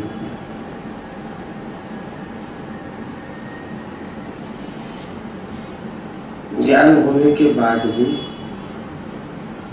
2 अवतार, 3 अवतार, 4 अवतार के कर्म बाकी होते हैं। जो भी है ये सबको पूरा करना पड़ता है। क्या करना पड़ता है? पूरा करना। समझा है? जैसे क्या है कि कभी कभी जैसे कोई भी हम पुण्य का काम करते हैं तो पहले तो ऐसा लगता है कि मैं करने वाली नहीं हूँ, ये हो रहा है, लेकिन भीतर में ऐसा चलता है कि मैंने ये किया, कि अंदर से वो लगा रहता है कि हमने किया ये चीज। ऐसा क्यों होता है? हम तो डेली प्रार्थना कर रहे हैं सुबह में कि मैं अलग हूँ, मीना अलग है, हर तरह से वो कर रही हूँ। थोड़ी देर के लिए रहती है जागृति, उसके बाद फिर खत्म हो जाती है। प्रकृति को तो कर्ता भाव रहेगा। क्या बताया? कर्ता भाव रहेगा। प्रकृति को दृष्टि में कर्ता भाव नहीं होना चाहिए। प्रकृति को कर्ता भाव वो व्यवहार सत्य है। क्या है? व्यवहार सत्य है। और दृष्टि में अगर कर्ता भाव रहता है तो वो अज्ञान है। नहीं समझ में आया? व्यवहार से आप कहोगे ये मेरा बालक है, ये मेरा लड़का है, तो वो गलत है। मगर दृष्टि में आपको मालूम है कि मैं शुद्धात्मा हूँ, और शुद्धात्मा की दृष्टि होते हुए आप कहोगे दृष्टि से ये मेरा बालक है, तो सही है? तो दृष्टि में मेरा बालक है वो नहीं होना चाहिए, व्यवहार में तो होगा। व्यवहार रिलेटिव सत्य है और दृष्टि में सनातन सत्य रखना है। समझ में आया? तो व्यवहार और निश्चय दोनों क्या है? अलग है। तो इसीलिए व्यवहार में ऐसा नहीं होगा, ऐसा तो होगा ही नहीं। तो इसके लिए कैसे उपयोग में हमेशा रखूं कि मतलब उपयोग कैसे इसके लिए करूं, कैसे बैठ करके कैसे प्रकृति कैसे देखना है, क्या करना, वो समझ में नहीं आता है। कभी कभी क्या करना है उसके लिए बैठती तो हूँ, लेकिन जैसे सिर से ऊपर निकल जा रहा है, कहीं कुछ समझ में नहीं आता। इस टाइप से लगता है। वो बराबर है, मैंने कहा न कि हमको हमारा काम प्रकृति के अंदर इन्वॉल्व होना नहीं है। क्या बताया? प्रकृति के अंदर इन्वॉल्व नहीं। जितना डीप में जाओगे इतना पजल होगा। क्या होगा? पजल। समझ में आया? व्यवहार में हम कोई भी व्यक्ति के साथ कोई भी रिलेशन रखते हैं, शुरू में तो अच्छा लगता है, काम का व्यक्ति लगता है, धीरे धीरे व्यवहार बढ़ता है, फिर पजल शुरू होता है, फिर एक दूसरे को सवाल नहीं पाते हैं। होता है? तो भले वो फर्ज जाते, समझने के लिए कहता हूँ। और इसीलिए प्रकृति के अंदर जितना डीप में जाओगे पजल ही होगा, और इसीलिए प्रकृति से मुक्त रहना आसान है। प्रकृति से रोज प्रार्थना करती हूँ कि मतलब अलग रहूं, फिर भी वही एक हो जाती है। कैसे इसके लिए मतलब कैसे जुदा रहूं, उसके लिए थोड़ा डिटेल में समझाइए। नहीं, इसीलिए कहते हैं कि जो प्रकृति है वो प्रकृति को डिटेल में लेना है, तो वो समझना का है कि प्रकृति और परमात्मा दोनों को सिर्फ अलग समझना है। क्या करना है? प्रकृति और परमात्मा दोनों को अलग समझना है। प्रकृति अपने स्वभाव में है, परमात्मा भी अपने स्वभाव में है, मगर दोनों अपने स्वभाव में है, मगर प्रतिष्ठित आत्मा वो स्वभाव में नहीं है। मतलब प्रतिष्ठित आत्मा का यही काम है कि प्रकृति को प्रकृति के रूप में अकर्ता भाव से देखे और परमात्मा को परमात्मा के रूप में अकर्ता भाव से देखे, तो वो स्वभाव में आ गई। मगर प्रतिष्ठित आत्मा प्रकृति के क्रिया के स्वभाव में जुड़ जाती है, भुगतान के स्वभाव में जुड़ जाती है, मालिक के स्वभाव में जुड़ जाती है। इसको भी लगता है मैंने किया, मेरे को भुगतान हुआ, ये मेरा है। यानी प्रतिष्ठित आत्मा को भी प्रकृति की तरह मालिक की भाव और कर्ता भाव होता है, और इसीलिए वो अज्ञान है। उनका काम दोनों को अलग देखना है। क्या बताया? उनका काम दोनों को अलग देखना। बस किसी को दोनों में से एक को सुधारना बदलना नहीं है। समझ में आया? बदलने का प्रयास करोगे प्रकृति को, परमात्मा को तो बदलना नहीं है। प्रकृति को बदलने का प्रयास करोगे फिर पजल होगा। मैं प्रयास करता हूँ फिर भी चैन नहीं होता है, मैं प्रयास करता हूँ फिर भी चैन नहीं होता है। पर तुम्हारे हाथ में नहीं है, तुम अपने आप क्यों लोड लेते हो? समझ में आया?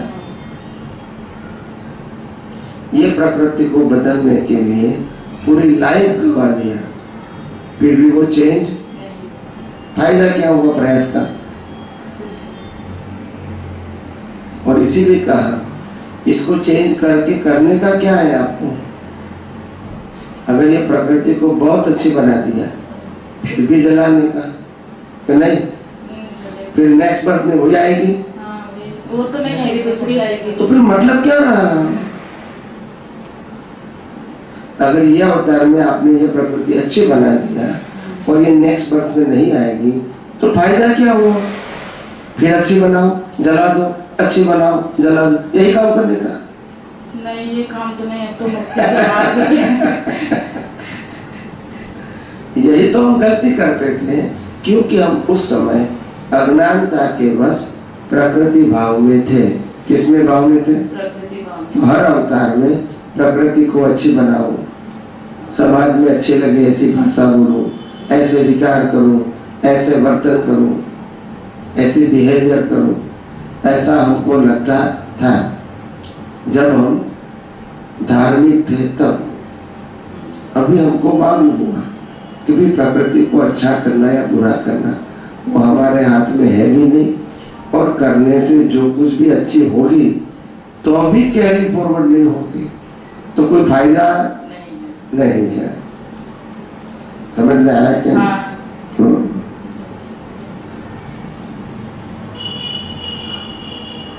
तो फिर प्रकृति जो करती है उसको करने दो। नहीं, प्रकृति जो करती है वो करने दो नहीं। प्रकृति को श्वास लेते तो बंद करने की शक्ति भी नहीं है। हाँ, पर प्रकृति जो करती है खाली हमको जागृति रखना है कि मैं प्रकृति नहीं हूँ, ये ख्याल रखना। वही मैं कहता हूँ कि उसका श्वास बंद चालू करने की भी शक्ति हमारे नहीं है। प्रकृति की तो बात छोड़ दो, श्वास बंद चालू करने की भी स्वतंत्रता हमारे पास नहीं है। तो फिर बदलने की तो बात ही कहाँ है? नहीं, बदल तो नहीं सकते, मतलब प्रकृति जो कर रही है वो करने दे। इसके अलावा कोई रास्ता भी खाली नहीं। जागृति रखना है कि मैं प्रकृति से अलग हूँ। तकलीफ कहाँ होती है जब प्रकृति कोई गलत काम करती है तो हमको लगता है कि ये प्रकृति बराबर नहीं है, ऐसी होनी चाहिए। तो आपने प्रकृति को सुधारने का नहीं प्रयास किया है तो भाव किया, मगर कुदरत कहते हैं चलो भी आपने भाव भी किया और इस प्रकार की प्रकृति आपको नेक्स्ट बर्थ में मिलेगी भी, ठीक है। मगर नेक्स्ट बर्थ में वो अच्छी प्रकृति को भी जला देने का, फिर इसके अच्छी मिलेगी इसको भी जला देने का।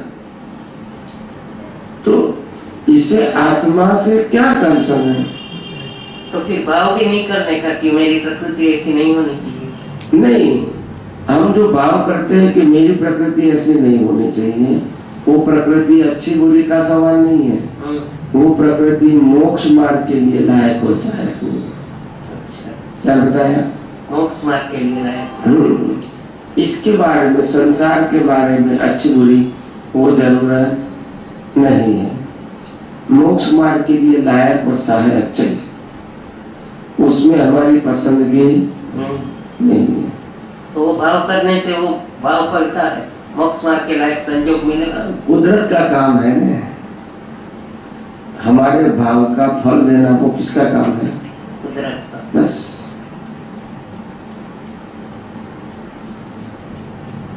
प्रकृति को सुधारने का पुरुषार्थ बेकार जाएगा।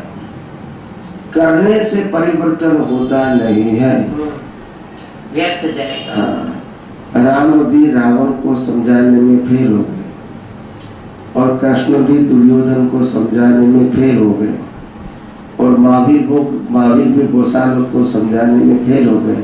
तीनों समर्थ होते हुए भी, आप समझे ना? तो इसीलिए किसी को समझाना या खुद की प्रकृति को समझाना और चेंज करना वो पॉसिबल नहीं है। प्रयास कर सकते हैं, क्या बताया? प्रयास करना जरूरत है तो प्रयास करने का, मगर परिवर्तन करना जरूरी नहीं है। मोक्ष मार्ग के लिए तुम्हारी प्रकृति कैसी है, अच्छी या बुरी, वो सब्जेक्ट नहीं है। मैंने इसीलिए भी कहा लाखों लोगों की हिंसा करने वाले वही अवतार में मोक्ष में गए, राजपाट बंगला गाड़ी वाले वही अवतार में मोक्ष में गए। तो यानी ये सब कुछ संसार बीच में नहीं आता है। बीच में क्या आता है? अज्ञान। अगर वो अज्ञान नहीं है फिर प्रकृति कैसी भी क्यों ना है, इससे कोई मतलब नहीं है। अज्ञान नहीं होना चाहिए। क्या नहीं होना चाहिए? बस। कौन सा अज्ञान? मैं ही प्रकृति हूँ, मैं ही प्रकृति को चलाने वाला हूँ और प्रकृति जो भुगतान करती है वो मैं करता हूँ। ये तीनों प्रकार के अज्ञान नहीं होता है तो आपको प्रकृति से कोई मतलब नहीं है, कोई जागृति रखता है। हाँ, और जिम्मेदार भी नहीं है। क्या नहीं है? जिम्मेदार भी नहीं। मैं प्रकृति हूँ, तब से जिम्मेदारी शुरू हो जाती है।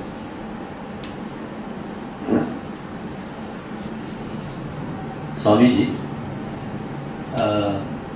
બધાએ પોતપોતાનો અનુભવ કીધો છે અને એમ કીધું કે તમે નહોતા એટલે તમારું વાક્ય રહી ગયું છે તો અનુભવ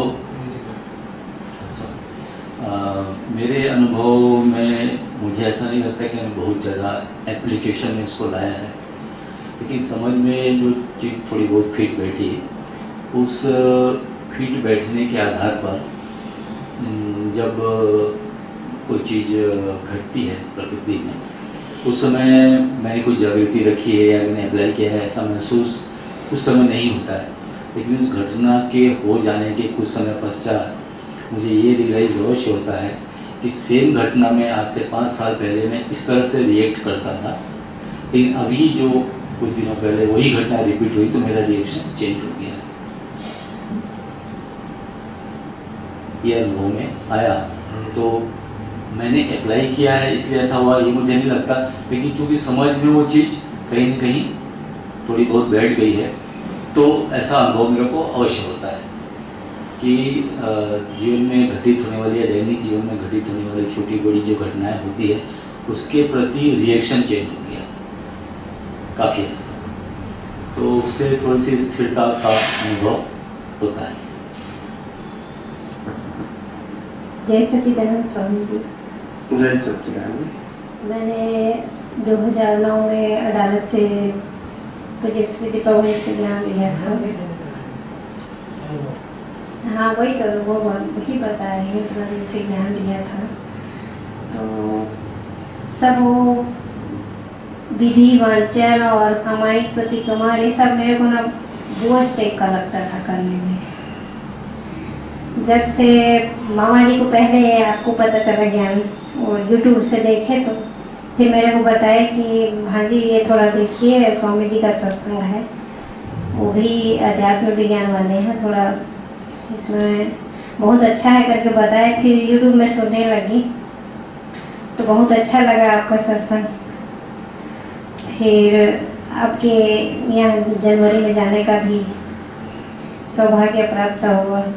तो पहले जो इतना कठिन लगता था ये सब करना है वो करना है विधि वाचन से लेकर पूरा सब कुछ, तो आपका ये जो अध्यात्म विज्ञान है उसमें कुछ करने का ही नहीं है, खाली दृष्टि बदलने का है।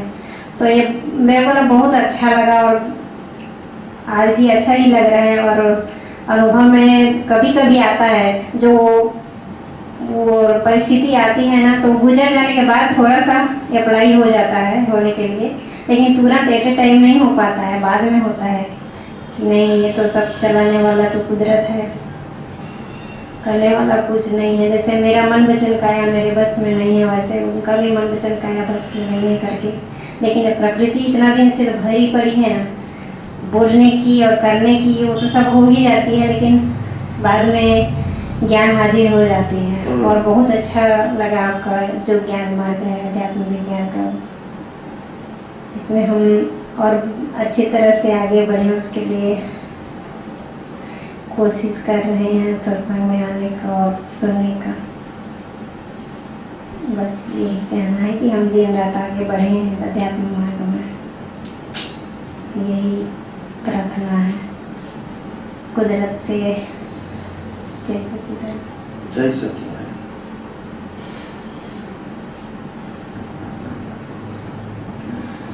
जय सच्चिदानंद स्वामी जी। जय सच्चिदानंद। पुरुषार्थ में अपने अज्ञान को नाश करना ये भी एक पुरुषार्थ है, तो इसमें कैसे आगे बढ़े स्वामी? हमको ये देखना है कि अज्ञान को नाश करना है, ठीक है। अज्ञान उत्पन्न कैसे हुआ? वो तो लेकर के ही आए ना स्वामी जी अज्ञान। नहीं लेकर के आए, वो समझते हैं। हम सोचना चाहते हैं कि हमारे अंदर अज्ञान उत्पन्न कैसे हुआ, विज्ञान समझने के लिए। कोई कहता है कि उसकी उत्पत्ति कहाँ से हुई, तो हम ये नहीं कहेंगे 50 अवतार पहले हुई, कैसे हुई मतलब वो सिद्धांत जानना चाहते हैं। ऐसे हमारे में अज्ञान कैसे प्रकट हुए वो जानना चाहते हैं। कब हुआ, कितने अवतार पहला हुआ, वो सब्जेक्ट नहीं है। क्यों हुआ, कैसे हुआ, वो जानना चाहते हैं। लोक संज्ञा से हुआ स्वामी? लोक संज्ञा से हुआ। लोक संज्ञा से हुआ मतलब हमने 5 इंद्रियों से जो अनुभव में आया इसको ही हमने सत्य समझा जी, और इसीलिए उसको ग्रहण किया जी। हाँ। तो 5 इंद्रियों से जो व्यवहार दिखा वो इंद्रिय ज्ञान के माध्यम से हमने ये ज्ञान ग्रहण किया जी। और ये ज्ञान ग्रहण करने के बाद यही ज्ञान से राग द्वेष हुआ। हाँ, क्या हुआ? राग द्वेष। राग द्वेष जो होता है वो इंद्रिय ज्ञान से होता है जी। जी। तो हमको अभी मालूम होना चाहिए कि इंद्रिय के माध्यम से जो कुछ भी ज्ञान होता है वो व्यवहार सत्य का ज्ञान है और वो राग द्वेष कराएगा ही, उसका और कोई रोल नहीं। ये ना तो पहले समझना पड़ेगा जी। बाद में रास्ता निकलेगा कि अभी इसको कैसे मिटाया जाए। पहले बेस तो पकड़ो तो बिगिनिंग कहाँ से, रूट कहाँ से? जी। रूट नहीं जानोगे तो मिटाओगे कैसे? सही। तो अज्ञान इंद्रिय ज्ञान से प्राप्त हुआ जी। हाँ। समाज में देखा, सुना, समझा, बाद में ग्रहण कर दिया कि ये बराबर है जी। पर ये ज्ञान मिलने के बाद उससे उसके मुताबिक जो नहीं होता है वो बराबर नहीं है, तो राग द्वेष चालू हो गया। अभी हमको ये समझना है कि इंद्रिय ज्ञान से या व्यवहार ज्ञान से कोई परमानेंट सॉल्यूशन नहीं है, राग द्वेष तो होना ही है जी। कम या ज्यादा, मगर होना है वो तो पक्का है। पक्का है क्योंकि सत्य ही रिलेटिव है जी। क्या है? रिलेटिव। अभी हमको यही अज्ञान को मिटाना है, तो क्या करेंगे? वो अज्ञान को मिटाने के लिए रिलेटिव सत्य चाहिए कि सनातन सत्य? सनातन सत्य चाहिए।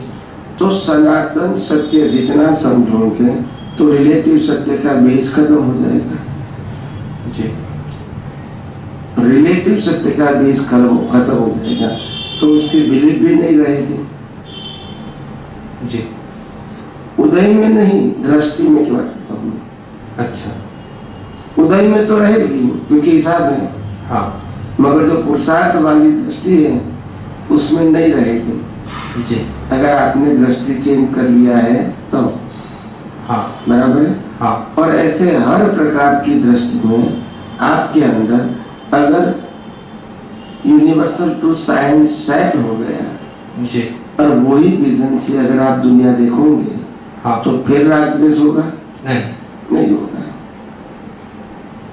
तो ये यूनिवर्सल ट्रूथ को सर्वांगपूर्ण संपूर्ण रूप से जानना है, समझना है। तो ये कैसे पता चले कि हम इसको संपूर्ण समझ गए? संपूर्ण जैसे तो पूरा चौगर्दम समझना है ऐसा करके दादाजी बोले हैं आप सूत्र में, कि ये चौगर्दम कैसे समझ पाए? मतलब पूरा विज्ञान विज्ञान को हर एंगल से समझना है। जितना रिलेटिव व्यू पॉइंट है, हाँ, उसके सामने रियल व्यू पॉइंट है। हाँ, तो हर व्यू पॉइंट को जी, सनातन सत्य से क्या करना है? ब्रेक करना है।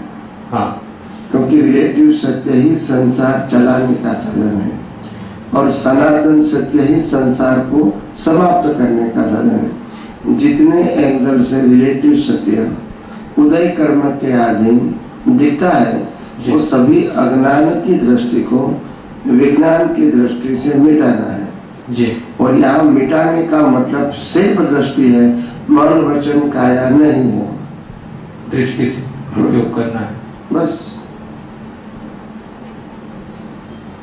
तो एक तरफ सनातन विज्ञान को समझने का कोशिश करना है पूरा संपूर्ण रूप से, दूसरी तरफ उसको दृष्टि में फिट करना है हर परिस्थिति में।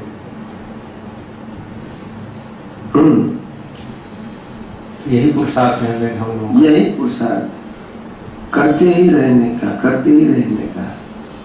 हो सकता है कि पुरुषार्थ करने की क्षमता आपकी बहुत ज्यादा नहीं बढ़ेगी, क्योंकि समाज जो चाहता है, जिस समाज से हम जी रहे हैं, वो रिलेटिव सत्य से चलता है और ज्यादातर हमारा व्यवहार रिलेटिव सत्य वाली दृष्टि के व्यक्तियों के साथ होता है। हाँ कि ना? हाँ। तो वो तो वही बात करेंगे। हाँ। आप मानो या ना मानो, वो कौन सी बात करेंगे? रिलेटिव सत्य की बस। तो उनकी तो मेजोरिटी रहेगी ही, कभी भी कहीं भी। हाँ। प्रश्न उनके पास रिलेटिव सत्य है वो नहीं है। प्रश्न ये है कि मैं हर समय सनातन सत्य वाली दृष्टि पक्की करता हूं कि नहीं, बस। ये पक्की करोगे, इतना आपको रिलेटिव सत्य वाली दृष्टि में स्टैंड मिलेगा, यानी इफेक्ट नहीं होगा। अगर समाज में भी रिलेटिव सत्य चलेगा और आपकी दृष्टि भी सनातन सत्य की पक्की नहीं हुई है, तो स्वाभाविक रूप से वो रिलेटिव सत्य आपके ऊपर हावी हो जाएगा जी। फिर कहेगा भी ज्ञान तो स्वामी जी आपने दिया है, मगर संजोगों में काम नहीं करता है। मगर क्यों नहीं करता है? क्योंकि आपका अनुभव पक्का नहीं है। क्योंकि जिस परिस्थिति में हमको रहना पड़ता है, ऐसे भी हो सकता है कि वहाँ एक भी आदमी को इस चीज का ज्ञान नहीं है, ऐसा भी हो सकता है। तो क्या मतलब? तो वहाँ पर ज्यादा पुरुषार्थ की जरूरत पड़ेगी। इसीलिए तो हम कहते हैं कि आप समझो आपका काम क्या है, ये विज्ञान सुन के, समझ के, उपयोग करके विज्ञान में रहना है, बराबर है जी। हमारा काम क्या है? हम विज्ञान में रहते हैं और दूसरों को विज्ञान में रहने की शिक्षा देना है जी। तो काम किसका बड़ा है? आपको तो सिर्फ रहने के लिए प्रयास करना है, हमको दूसरों को लाने में प्रयास करना है। समझ में आया कि नहीं? हम जहाँ जाते हैं तो एनवायरनमेंट बन जाता है साइंस का, क्योंकि ये पावर है हमारा। क्या है? पावर। संसार में जाओ तो रिलेटिव सत्य का पावर होगा, यहाँ आओगे तो सनातन सत्य का पावर होगा। आप समझे? तो हमारी हाजिरी से और हमारी वाणी के व्यवहार से एनवायरनमेंट खड़ा हो जाता है सनातन सत्य का। लोगों को भी लगता है कि नहीं, ये बात बराबर है, ठीक है जी। भले अप्लाई और एक्सपीरियंस वो बात की बात है, मगर यहाँ तो एनवायरनमेंट खड़ा होता है। तो आप समझो कि हमारे पास कितना पावर होगा, बहुत, कि अनुभव तो छोड़ दो, और लोगों को एनवायरनमेंट खड़ा करके उनको अनुभव करवाना है अभी, कम से कम, राइट, विदाउट कंफ्यूजन जी। आप समझे ना? तो इसीलिए इसी तरह आप भी ऐसे स्ट्रॉन्ग बन सकते हैं जिससे आप तो अनुभव करोगे और आपकी हाजिरी से एनवायरनमेंट भी खड़ा। यही वो साथ तो करना है हमको, यही करना जी। इसीलिए डरने की जरूरत नहीं है कि क्या होगा क्या होगा क्या होगा, कुछ नहीं होगा। आप प्रत्यक्ष उदाहरण है तो डरने की बात ही नहीं स्वामी जी। कई लोगों को लगता है कि स्वामी जी अभी पूरा अज्ञान तो कब निकल जाएगा, आप समझे ना? मगर ऐसा सोचने की जरूरत नहीं है। जब शादी करते हैं तो सोचते नहीं है कि हम 50 साल 17 साल कैसे निकालेंगे। एक अननोन व्यक्ति के साथ सोचते हैं, और सोचेंगे तो शादी नहीं कर सकते, नहीं समझे जी। फिर भी निकलता है इन सबका, ऐसा है।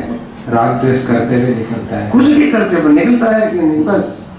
मगर सोचेंगे पहले शादी करते समय कि अभी तो 25 साल की उम्र है, मैं शादी करूंगा, फिर 17 साल 90 साल जीऊंगा, इतना साल कैसे निकालूंगा, उनका स्वभाव क्या है, मेरा स्वभाव क्या है, उनकी सास का क्या है, ससुर का क्या है, सबका स्वभाव तो मालूम नहीं है, मैं कैसे जीऊंगा। ऐसे सोचेंगे तो शादी कर सकते हैं? नहीं कर सकते।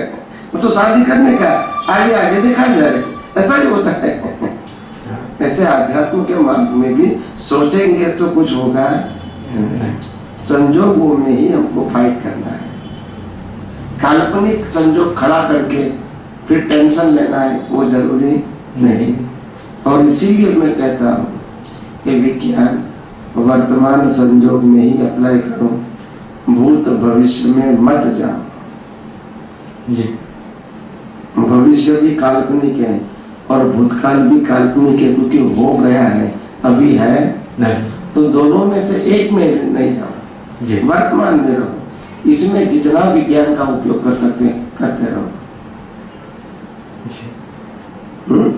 जी जीवन भले हिसाबों का बोझ हो सकता है, क्या बताया, हिसाबों का बोझ हो हिसाबों का बोझ कर्म का हो सकता है, मगर भूत भविष्य का बोझ हमको उठाने की जरूरत नहीं है। भविष्य में क्या होगा, पहले क्या हो गया, ये दोनों का बोझ उठाने की जरूरत नहीं है। वर्तमान में रहो बस, जो भी है वो प्रेजेंट है। आज 4 तारीख हुई बराबर थी, 4 अक्टूबर, तो 3 अक्टूबर 2019 से पहले की पूरी लाइफ के लिए हम मर गए, हाँ या ना? हाँ। तो जो मर गए इसको जीवित करने की क्या जरूरत है? कोई जरूरत कि मैंने कल ऐसा किया था, परसों ऐसा किया था, 6 महीने पहले ऐसा किया था, 1 साल पहले, मगर क्या जरूरत है उसके लिए? तो आप मर चुके हैं, श्वास भी बंद हो गया है, आयुष्य भी खत्म हो गया है, कर्मों का हिसाब भी खत्म हो गया है, और आज का आयुष्य, आज का श्वास वो आज के लिए है या कल के लिए था? आज के लिए। आप समझे जी। तो इसीलिए विज्ञान में ये नहीं होता है, धर्म में होता है। क्या होता है? धर्म में हो, क्योंकि धर्म में तो प्रकृति को सुधारने की बात है। हाँ, तो भूतकाल को देखना पड़ता है, प्रकृति ऐसा था वैसा था करके। इसीलिए विज्ञान में प्रकृति को सुधारना नहीं है, बदलना नहीं है, तो देखने की जरूरत नहीं। तो पूरा विज्ञान का कॉन्सेप्ट समझ लो, क्यों जरूरत नहीं है, वहाँ क्यों जरूरत है, ये सब समझ लो। इसीलिए रॉन्ग बिलीफ खड़ा नहीं हो गया आपके अंदर कि भाई यहाँ सामायिक प्रतिक्रमण करते हैं उसको पुरुषार्थ मानते हैं, यहाँ नहीं मानते हैं। ऐसा क्यों? क्यों दोनों के लिए विज्ञान अलग अलग है? विज्ञान तो अलग होता नहीं है, विज्ञान तो एक ही होता है, मगर वो प्रकृति को सुधारने के लिए पिछला देखते हैं। तो प्रकृति को सुधारना वो तो रिलेटिव सत्य है, तो रिलेटिव सत्य के लिए देखना पड़ता है। यहाँ हम सनातन सत्य की बात करते हैं, उसमें प्रकृति को सुधारने की बात नहीं होती है, तो इसलिए वो जरूरी नहीं है। वो सिंपल बात है, इसमें कंफ्यूज होने की जरूरत नहीं है। आप समझे कि नहीं? जी स्वामी। तो जिस प्रकार के माहौल में आप रहते हैं उसके मुताबिक तो आपको जीना ही पड़ता है। तो माहौल अलग बात है, मगर हमारी दृष्टि क्या होनी चाहिए वो हमारे लिए इम्पोर्टेंट है। लोग कहेंगे कि आरती करना है स्वामी जी, मंदिर में गए, हम कहेंगे जरूर करेंगे, क्या बताया, मगर आम आदमी जो आरती करता है वो समझता है कि मैं आरती करता हूँ वो पुरुषार्थ है, और ज्ञानी समझता है मैं आरती करता हूँ वो मेरा उदय कर्म है। समझ में आ गया? तो इसलिए क्रिया करते हैं फिर भी बंद नहीं होता है, और अज्ञानी और धार्मिक व्यक्ति क्रिया करते हैं फिर भी बंद होता है। क्या होता है? बंद होता है, क्योंकि कर्ता भाव है। क्या है? कर्ता भाव। समझ में आया? जी। तो इसीलिए ये बात मैंने कहा ना, विज्ञान को सिद्धांत से समझो। क्या बताया? सिद्धांत समझना है। जितना सिद्धांत समझोगे इतना विज्ञान समझना आपके लिए आसान हो जाएगा, उसको उपयोग करना भी आसान हो जाएगा, अनुभव करना भी आसान हो जाएगा। जी। समझ में आने के बाद में प्रयोग करने में तो पुरुषार्थ, मेहनत की जरूरत है ना उसमें। पुरुषार्थ करने के लिए जागृति की जरूरत है। अच्छा। तभी आप उपयोग कर सकोगे। जो विज्ञान जाना है उनकी जागृति होगी तो ही उपयोग कर सकोगे। विज्ञान जाना है उस समय अवस्था में जागृति नहीं रहेगी तो उपयोग कैसे करोगे? नहीं हो पाएगा। मेरे खीसे में 100 रुपये की नोट है, मेरे 8-10 पॉकेट है, उसमें से एक पॉकेट में रखी है, और ये कपड़ा मैंने 4-5 दिन से पहना है, मगर आज मैं घर से बाहर निकला तब मेरे को मालूम नहीं था कि 100 रुपये की नोट ये पॉकेट के अंदर है। मैं तो बाजार में निकल गया, बाजार में जाने के बाद मेरे को मालूम हुआ कि ये चीज़ मेरे को लेना है। मैंने पॉकेट में हाथ रखे, पैसा नहीं था, यहाँ हाथ रखा तो भी पैसा नहीं था। तो फिर मैंने सोचा पैसा नहीं है तो मैं चीज़ नहीं ले सकता हूँ, ऐसे करके वापिस आ गया। फिर वाइफ को कहा कि पैसा लाओ, मेरे को ये चीज लेना है। तो वाइफ ने कहा मैंने 4 दिन पहले तो आपको दिया था। बोला कितना दिया था? 100 रुपया। तो कहा है, देखो आपका पॉकेट चेक करो। फिर हर पॉकेट चेक किया तो 100 रुपया निकला। तो 100 रुपया था मगर जागृति नहीं थी, तो उपयोग में नहीं हुआ। तो 100 रुपया होना वो पहली कंडीशन है, 100 रुपया की जागृति रहना दूसरी कंडीशन है। फिर तीसरा क्या होगा? उपयोग। अगर पैसा नहीं होगा तो भी उपयोग नहीं होगा, पैसा होगा जागृति नहीं होगा तो भी उपयोग नहीं होगा। समझ में आ गया? जी। तो विज्ञान समझना ये पहली बात है, और विज्ञान को हाजिर रखना वो दूसरी बात है। बाद में उपयोग होगा। समझ में आया? हाजिर रखना उसी को जागृति बोलते हैं। जागृति बोलते हैं। तो जागृति कैसे बढ़े हमारा? जागृति उपयोग से ही बढ़ेगी। उपयोग करने की तमन्ना, इच्छा, भावना, वही जागृति बढ़ाएगा। ऐसे नहीं बढ़ेगी। जी। तो जैसे जैसे आप उपयोग करते रहोगे ऐसे ऐसे आपकी पहली बात जागृति कब बढ़ेगी? पहले वैल्यू समझ में आना चाहिए। क्या आना चाहिए? विज्ञान की वैल्यू। वैल्यू समझ में आएगा तो इंटरेस्ट रहेगा जी। इंटरेस्ट रहेगा तो उपयोग करने का मन होगा जी। और जैसे जैसे उपयोग करेगा इतना इतना आपके पास उपयोग करने का अनुभव का पावर बढ़ेगा जी। जैसे जैसे अनुभव का पावर बढ़ेगा तो उपयोग करना आपके लिए आसान हो जाएगा। हाँ। जागृति को अवस्था में हाजिर रखना आसान हो जाएगा क्योंकि आपके पास इंटरेस्ट है, वैल्यू भी है, अनुभव भी है, तो इसीलिए जागृति अपने आप रहेगी। बिगिनिंग में नहीं रहता है। हाँ। बिगिनिंग में ऐसा लगता है कि ज्ञान का विज्ञान का उपयोग करते हैं थोड़ा लोड पड़ता है। क्या पड़ता है? क्योंकि अभ्यास ही नहीं है ना। क्या नहीं है? अभ्यास नहीं। समझ में नहीं आता है कि अज्ञान का उपयोग करना इसको लोड बोलते हैं या विज्ञान का उपयोग करना वो लोड बोलते हैं, वो मालूम नहीं है। धीरे धीरे समझ में आएगा कि विज्ञान का उपयोग करना आसान है, अज्ञान का उपयोग करना वो लोड था, मगर अज्ञान का उपयोग अभ्यास से मजबूत हो चुका था तो वो आसानी से होता था तो लोड लगता नहीं था। जब विज्ञान समझ में आ जाएगा तब समझना विज्ञान तो है ही और इसी का उपयोग करना है।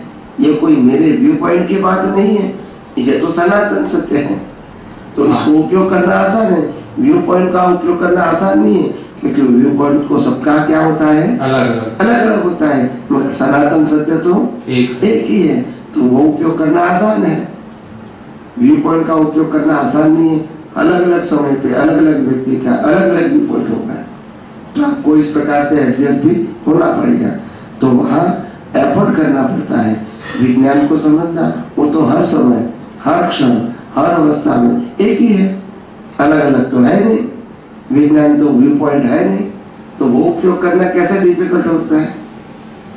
समझा है? तो समझ में आएगा तो मालूम होगा कि विज्ञान का उपयोग करना। और इसीलिए जो भी अनुभवी पुरुष होते हैं उसका एक ही मंतव्य होता है कि मुक्ति का मार्ग सरल है, सहज है और सुगम है।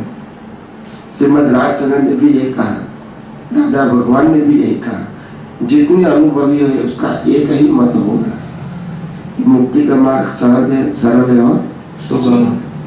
मगर मार्ग को बताने वाला दाता दुर्लभ है। क्या बताया? दाता दुर्लभ। और जब दाता दुर्लभ होता है इसीलिए ये मुक्ति के मार्ग को, आध्यात्म के मार्ग को गूढ़ मार्ग बताया। क्या बताया? गूढ़ मार्ग। जो आम आदमी उसको समझ नहीं सकता है। क्यों नहीं समझ सकता है? क्योंकि समझाने वाला भी उपलब्ध नहीं है, इसलिए उसको गूढ़ कहा। जब समझाने वाला होता है तो वो तो आसानी है जी। जब समझाने वाले के पास फॉर्मेट का ज्ञान है, रिलेटिव सत्य का ज्ञान है, तो वो तो वही कहेगा कि अध्यात्म मार्ग गूढ़ है, वो तुम्हारे बस की बात नहीं। यही बताएगा, यही बताएगा। वो कैसे कहेगा सरल? जब उसको खुद को अनुभव नहीं होगा तो सरल कहेगा? नहीं कहेगा।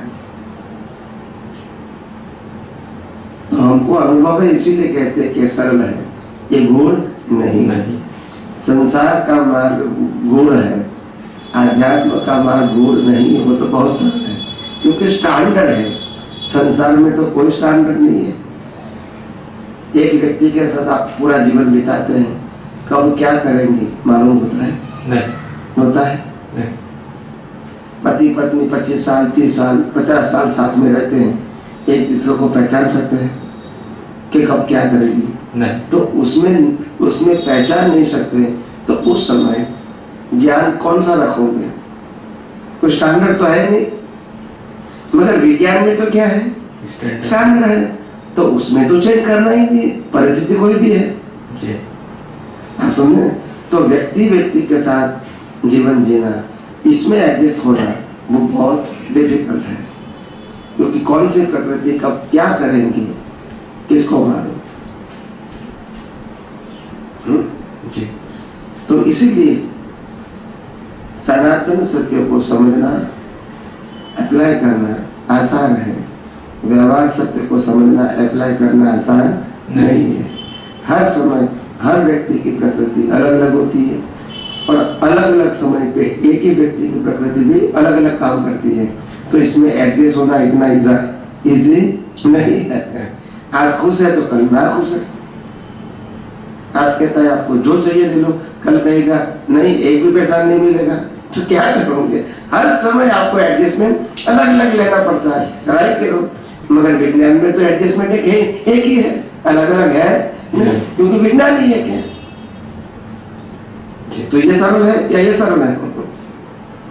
सनातन विज्ञान का उपयोग करना सरल है। तो फिर इसीलिए अनुभव से कहते हैं, ऐसा नहीं कि हम कोई भ्रांति फैलाना चाहते, वास्तव में ही विज्ञान का उपयोग करना समझ के बाद आसान है, क्योंकि स्टैंडर्ड है। संसार में रिलेटिव सत्य में एडजस्ट होना आसान नहीं है। कब क्या होगा, कैसी प्रकृति निकलेगी, किसी को मालूम नहीं है। हर समय अवेयर रहना पड़ता है, क्या करना पड़ता है, हाउ टू एडजस्ट।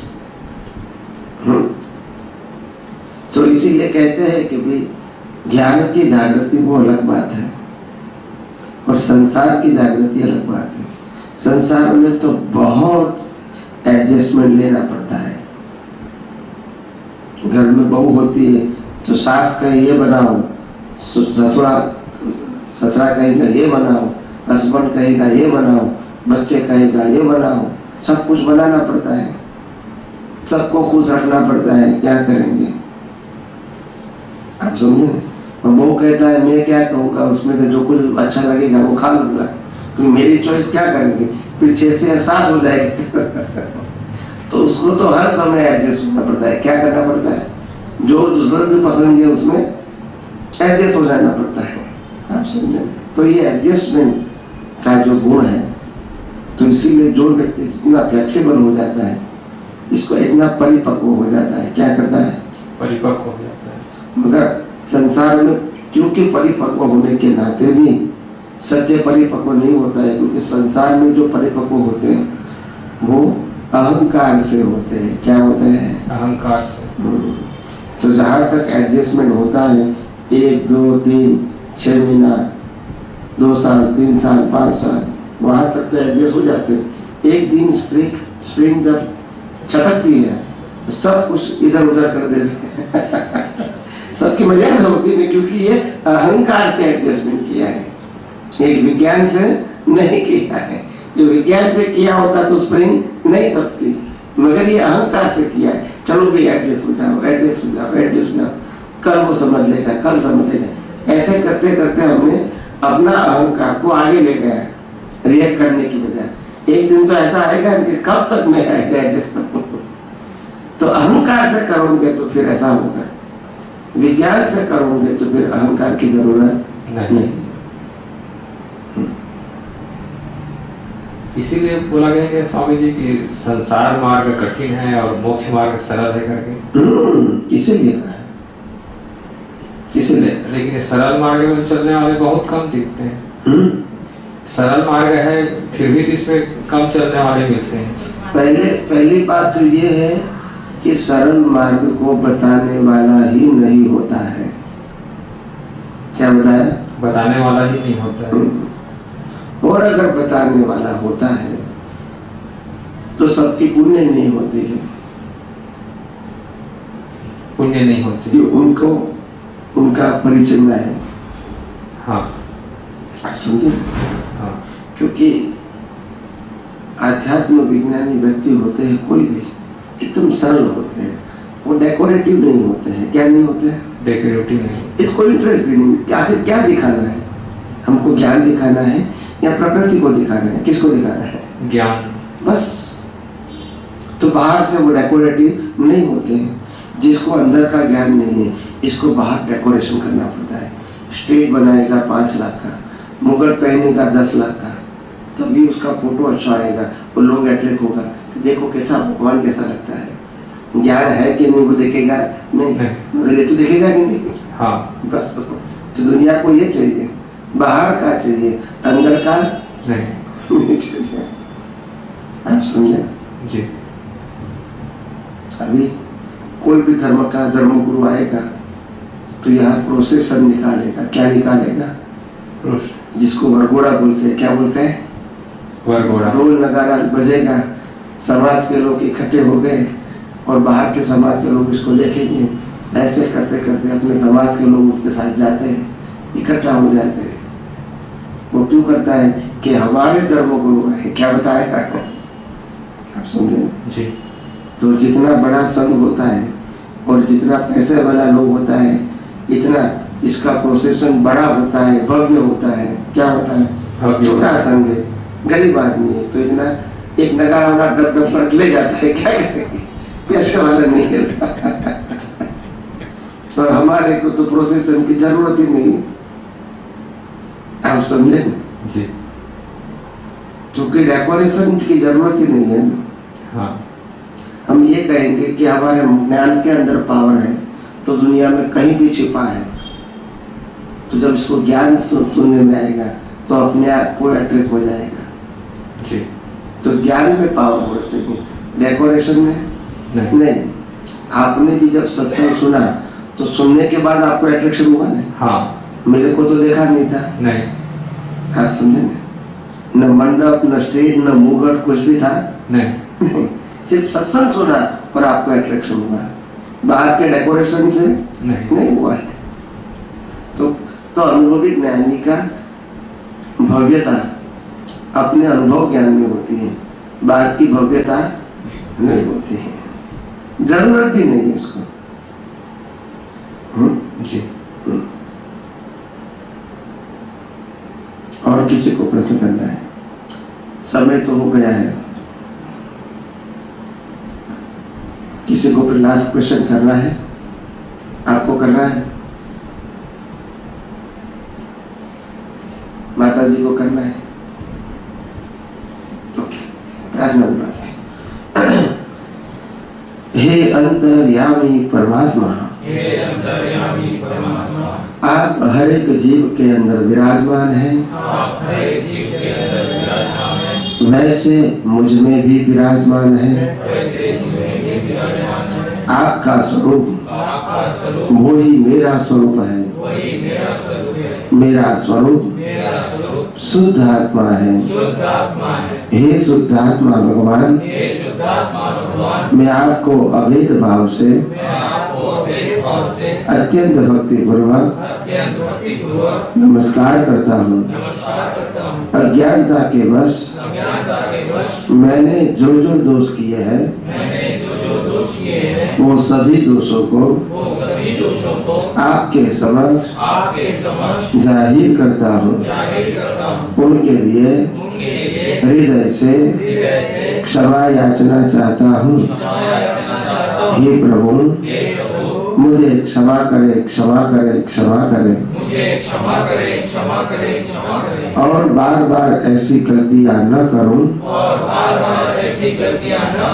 ऐसी आप मुझे शक्ति प्रदान करें। हे शुद्धात्मा भगवान, आप ऐसी कृपा करें कि हम में से भेदभाव निकल जाए और अभेद स्वरूप प्राप्त हो, आप और हम अभेद भाव से तन्मयाकार रहे। जय सच्चिदानंद, जय सच्चिदानंद, जय सच्चिदानंद। सच्चिदानंद।